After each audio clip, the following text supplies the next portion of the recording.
Modelling की दुनिया में बहुत कम नाम ऐसे हैं जिनकी पहचान उनके काम की वजह से ही नहीं बल्कि उनके ज़ाती रवैयों की वजह से भी है।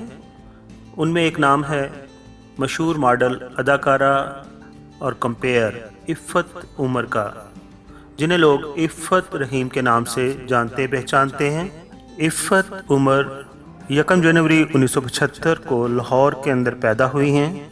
और अगर हम इफ़्फ़त उमर की एजुकेशन की बात करें तो उन्होंने पंजाब यूनिवर्सिटी के फ़ाइन आर्ट्स डिपार्टमेंट से ग्राफिक डिज़ाइनिंग में मास्टर्स की डिग्री हासिल की है। इफ़्फ़त उमर की वालदा जो थी वर्किंग वूमेन थी और इफ़्फ़त उनकी इकलौती लाडली औलाद थी, लेकिन बिगड़ी हुई नहीं थी। अब हम बात करते हैं कि इफ़्फ़त उमर शोबिस की दुनिया में कैसे आई। तो इफ़्फ़त उमर जहाँ रहती थी, जिस फ्लैट में रहती थी, उसी बिल्डिंग में फसियुर रहमान और माजी के मशहूर अदाकार फैसल रहमान भी रहते थे। और मज़े की बात है कि उसी ही बिल्डिंग में माजी की बहुत ही खूबसूरत और लेजेंड अदाकारा रूही बानो भी वहीं पे रहती थी। इस तरह इफ़्फ़त उमर का जो बचपन है बड़े बड़े स्टार्स के करीब रहने में गुजरा है। इफ़्फ़त उमर को बचपन ही से शीशे के सामने या आईने के सामने खड़े होकर मॉडलिंग करना, टेली प्रोग्रामिंग करना, परफॉर्मिंग करना, फैशन शो की प्रैक्टिस करना उसे पसंद था। जो ही इफ़्फ़त रहीम अपनी एजुकेशन कंप्लीट करके फ़ारिग हुई तो उसी ज़माने में सैयद नूर साहब बतौर हदायतकार अपनी पहली फ़िल्म कसम बना रहे थे और उन्होंने कसम फ़िल्म के लिए उन्हें हीरोइन के रोल की ऑफ़र कर दी और रिफ़त रहीम ने इस रोल को कबूल कर लिया। और रिफ़त रहीम की अम्मी ने भी पर कुछ नहीं कहा बल्कि हाँ कर दी, क्योंकि उस बिल्डिंग में तमाम लोग ही आर्टिस्ट थे। लेकिन वो कहती हैं कि बाद में मैंने इस फिल्म में काम करने से इनकार कर दिया था, क्योंकि कहती हैं कि मैं सोचती थी कि अगर मैं इस फिल्म में काम करूँगी तो शायद फ्यूचर में मेरी शादी ना हो सके, क्योंकि हमारा माशरा शोबिस को अच्छा प्रोफेशन नहीं समझता। अब हम बात करते हैं इफ़्फ़त रहीम के ड्रामों की। तो इफ़्फ़त रहीम ने टेलीविज़न ड्रामों में लगभग 24 यानी कि 24 ड्रामों में काम किया, जिनमें अधूरा मिलन, अल्तिजा है मेरी, लड़का कराची दा, कुड़ी लाहौर दी, पहचान, फैमिली फ्रेंड, नंगे पाँव, बटरफ्लाई, आप जैसा कोई, केमिस्ट्री, सितम, थोड़ी सी वफा चाहिए, थोड़ी सी बेवफाई, दिल की लगी, कांच के पर, मोहब्बत आग सी, अंजुमन, गुलाम गर्दिश, मुझे जीने दो, आंगन, नूरुल ऐन वगैरह शामिल हैं। हम बात करते हैं इफ़्फ़त उमर की शादी की। तो तारीख़ के लिहाज से इफ़्फ़त उमर की मंगनी जो है 1998 में हुई और शादी उनकी 13 नवंबर 1999 को हुई।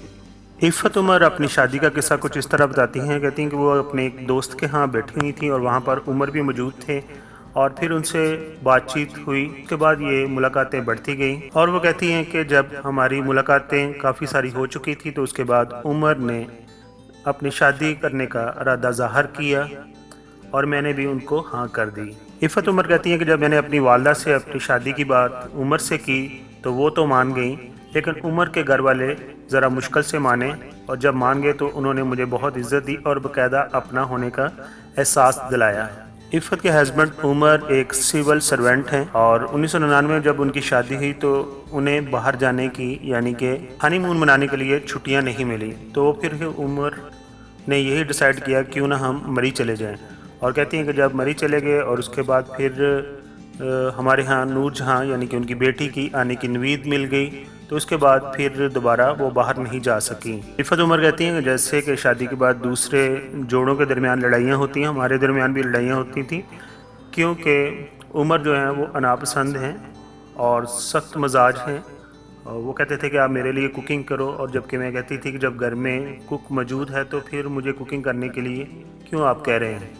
लेकिन कहती हैं कि हमारे घर में हमारी बेटी नूरजहाँ आने से ये रिश्ता और मजबूत हो गया।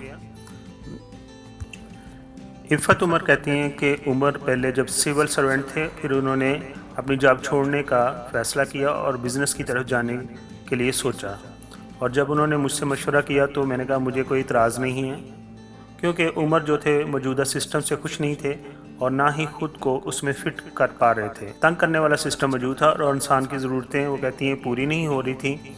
और फिर उन्होंने सोचा था कि मैं अपनी बेटी को हराम नहीं खिलाऊँगा اور انہوں نے سول سروس کو چھوڑ دیا، اور کہتی ہیں کہ مجھے بھی یقین ہے اور یقین محکم ہے کہ رازق اللہ تعالیٰ کی ہی ذات ہیں اور وہ اپنے بندوں کے لیے بہتر فیصلے کرتے ہیں۔ عفت عمر کا ایک دفعہ میں نے ٹیلی ویژن پر انٹرویو سنا تھا، انہوں نے کہا تھا کہ اللہ تعالیٰ نے گھر کے اندر حاکمیت جو ہے وہ مرد کو ہی دی ہے اور یہ ایسے ہی ہونا چاہیے، اس سے گھر بہتر چلتا ہے۔ آخر پر ہم دعا گو ہیں ان کی بیٹی کے لیے، ان کے شوہر کے لیے اور ان کے لیے کہ وہ اچھے اچھے ڈرامے بناتی رہیں اور اپنے چاہنے والوں کو اپنی ایکٹنگ سے محظوظ کرتی رہیں۔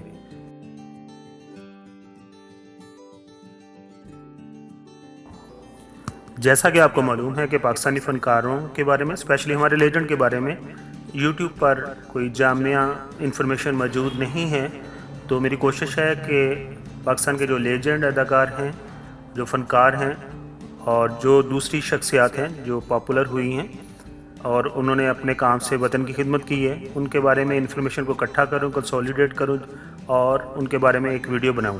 اگر آپ کو میری یہ کاوش پسند آئی ہو تو پلیز میرے چینل کو سبسکرائب کیجئے۔ آپ تمام دوستوں کا ایک بار پھر شکریہ۔